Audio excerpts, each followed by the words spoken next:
Hello and welcome to ECO 307, Statistics. I'm Dr. Harris here, and in this video, I will present to you Chapter 1. In this chapter, we're going to take a look at the nature of statistics and how and where it's used in the business settings.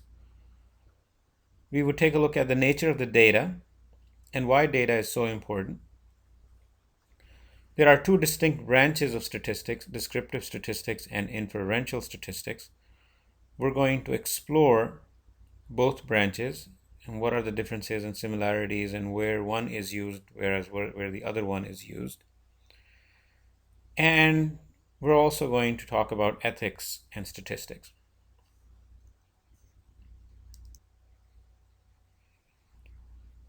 Statistics is all about data. There are four things that we do with data in statistics. We collect it, we organize it, we analyze it, and we present it. And we do all of these four things to data so that we can make more informed decisions. And we can draw inferences and inductions. So there are four things that we do to the data. We collect the data, we organize the data, we analyze the data, and we present the data in order to make more informed decisions and in order to make inferences and inductions. Every field in business makes use of statistics, some more than the other. Here are some examples of where and how statistics is used. In marketing research, every research study collects data, organizes data, analyzes data, and makes recommendations based on the data. Customer surveys, focus group data are a few examples. In the field of advertising, the viewer habits, the surveys related to advertising are some examples. In operations management, collection of data related to quality and reliability are some of the examples of how the data and statistics are used in business settings. In finance and economics, the data on revenue and expenses, risk, and things of that nature. So what is data? Data can be qualitative or quantitative. If we get qualitative data, which is in words, and quantitative data, which is in numbers, we convert the qualitative data through the process of coding. So for example, if it's a yes-no answer, we would assign 1 to a no and 2 to a yes. So we assign numbers to qualitative data and make it quantitative. And then of course there is quantitative data, and that is numbers. So when you transform the data, and you organize the data, and you analyze the data, you create information out of data. Data can be primary, that is the data that you collect yourself. It never existed before. And the data can also be secondary, where the data was collected by someone else and you're using it. For example, if you go to bea.gov, Bureau of Economic Analysis, or bls.gov, Bureau of Labor Statistics, you will find a lot of secondary data that you can use. And this data was collected by the government and you can use it, so this is secondary data. If you're doing your own customer survey, a satisfaction survey, that data never existed. You're collecting it for the very first time, so therefore it's called the primary data. So what are some of the advantages and disadvantages of these two data types? Well, primary data, first of all, the disadvantage is that it can be expensive. It costs money to create data. The advantage is that you have control over what you're collecting. Secondary data, on the other hand, is readily available and it's less expensive, but you have no control over the data. And you have no control over the reliability of the data and how the data was collected.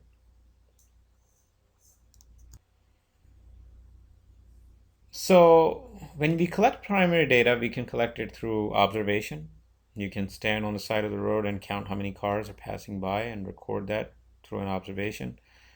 An experiment, you conduct an experiment. Most of them, when we cover the probability theory, we would see, we roll a dice 15 times and see what you get, or you toss a coin, or you do some kind of an experiment. You do an action and then you see the reaction of that action. In observation, you're just a silent observer. And then you can design surveys and questionnaires and collect data that way. It's an example of a survey.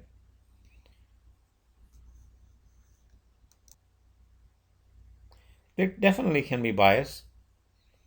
And there are many different types of biases, but the biggest bias is when you put the bias in the question. So for example, if you have a leading question that leads you to a certain answer, that is a bias that is inherent in the questionnaire and entices the respondents to respond a certain way.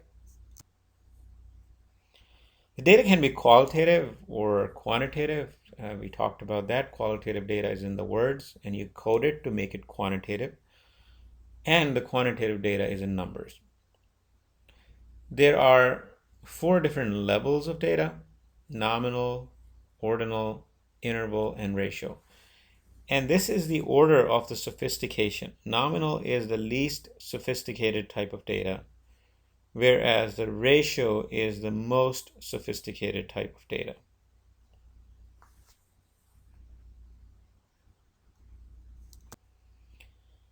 So let's take a look at these data types. It's very important. Nominal doesn't have any rhyme or reason. You cannot add the data, subtract the data. There is no ranking you can do. For example, zip codes. One zip code is not better than the other. So it's just the random numbers that are assigned to certain geographic areas, and that's nominal data. In the ordinal data, you can rank the data.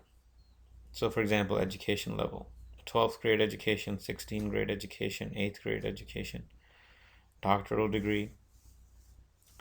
The interval scale data has a significant 0 point, and the ratio scale is the most sophisticated type of data where there is a true 0 point.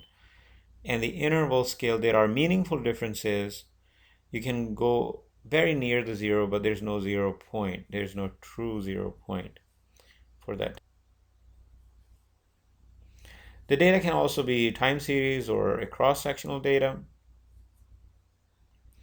Time series data is taken over a period of time. So for example, for the last 20 years, all the stock prices every single day for Disney would be a time series data. If it's a single time period and many different subjects, then that would be cross-section data. So this is an example of time series versus cross-section. Unemployment rate over so many years, the red circle, that's the time series data, and unemployment rate across different states and the overall US, and that is the cross-section data. The data can be graphed in a certain way. Usually the line graph is used for the time series data, and bar graph is used for the cross-section data.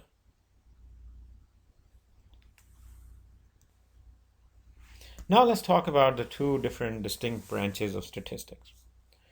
Descriptive statistics is the science of collecting, organizing, analyzing, and presenting data to make more informed decisions, to draw inferences, and to do induction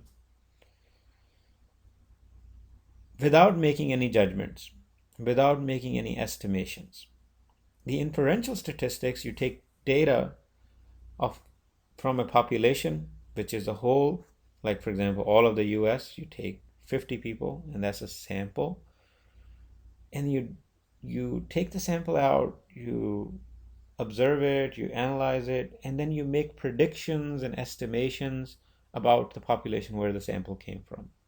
That is inferential statistics. Descriptive statistics, you don't make any inferences, you don't do any estimations. You just look at the data. You can do the average of the data, you can do the median of the data, but you cannot draw inferences or estimations. Population is any whole, anything in its totality. All the population of the US is a population. If US is picked as one of the countries in the world, that is a sample. So anything in its totality is population, and any part of that total whole thing is a sample. The descriptive statistics can be done on a sample or on a population. However, it does not make any inferences or draw any estimations. The inferential statistics, on the other hand, takes a sample out, observes it, and then makes assumptions and estimations and judgments about the population where it came from.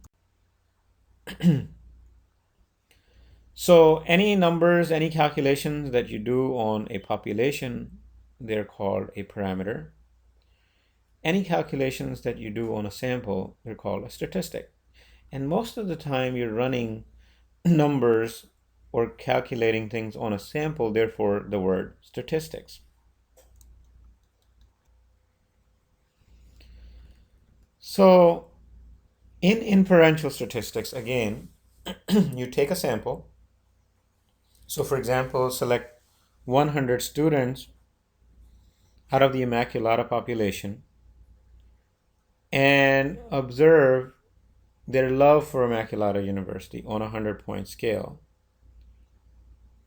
And then make estimations and predictions about the love of students for Immaculata University for the whole Immaculata population. That would be inferential statistics. Now, if you just observe that sample and report the findings of the sample as the findings of the sample, then that would be a statistic and a descriptive statistics. So for example, we pick 100 students, we give them one question, and that is, from the student experience standpoint, from the quality of education standpoint, how much do you love Immaculata University on a 100-point scale? 100 being you love it the most, 1 being you love it the least. And let's say you find out that the average score of that is 77. So in a descriptive statistics, we would just report that score as is without making any estimation and predictions and judgments. But in inferential statistics, through a scientific process, we would develop a range of where the score for the whole Immaculata University is going to exist. So that range can be between 75 and 80, and so on and so forth.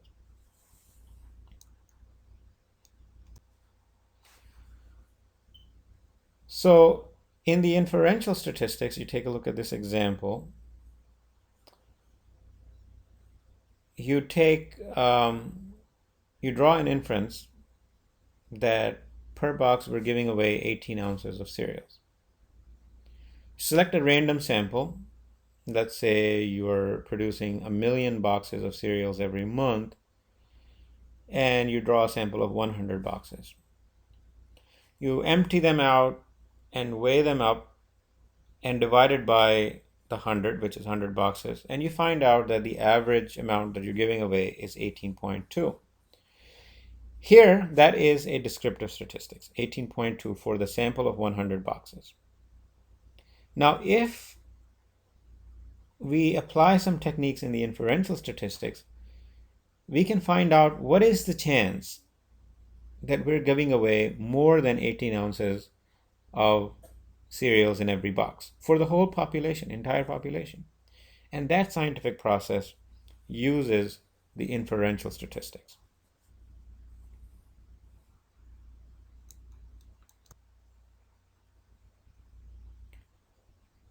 So statistics can lie big time. You can design and organize graphs in a way that they produce results um, according to your bias. So take a look at these two graphs. First one shows a jump of unemployment rate from, by the way, this is an actual graph because we had a huge recession in 2008, 2009. So this is the unemployment rate leading up to from 4.5, 4.7, which was less than the natural rate of unemployment, excellent unemployment situation, going all the way up to 9.3 in 2010. It looks that the graph has a steep slope. Look at the second graph. The scale has been zoomed out. Now the percentages go from 0, 5, 10, 15 all the way up to 40. And you see only a marginal slope. So the second graph on the right-hand side is lying to you because yes, the unemployment rate went sky high during the last huge Great Recession. It was not a depression. We only had one Great Depression in this country, but this was next to it. It was very close to a depression, a Great Recession. In that Great Recession, the unemployment rate went from 4.6 to almost 9.5. And that's a big jump. But the graph on the left-hand side is somewhat right depiction of it. And the graph on the right is showing a wrong picture of it if you just look at the graph.